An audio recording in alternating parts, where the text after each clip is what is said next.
আমরা অনেকদিন পর পেয়েছি বরিশালের অঞ্জলি দিদিকে।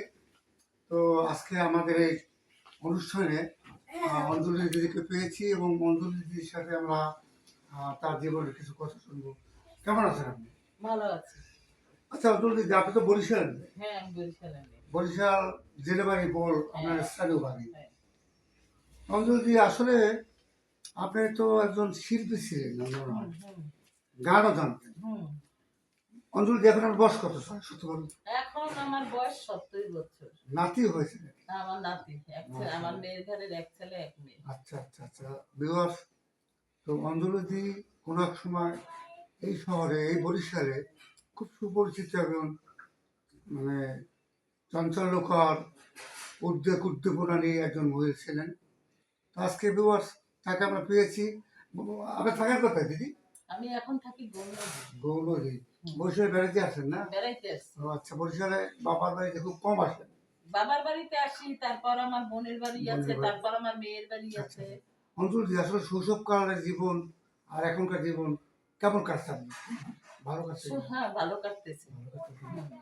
তো আগের মতো গান গান হ্যাঁ, এখনো সেই সুরকণ্ঠ আছে, হ্যাঁ, আছে। বাজনা ছাড়া? হ্যাঁ, বাজনা ছাড়া। আচ্ছা অঞ্জলি দি, তা আমাদের একটা গান শুনুন না, আপনি সুন্দর একটা গান আচ্ছা।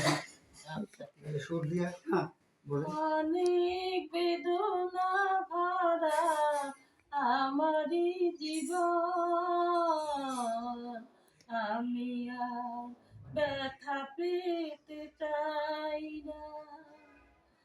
অনেক কেঁদেছি আমি ভালোবেসে, করুণা করো পেতে চাই না। অনেক বেদনা ভরা আমারই জীবন, আমি আর ব্যথা পেতে চাই না। ধন্যবাদ আপনাকে।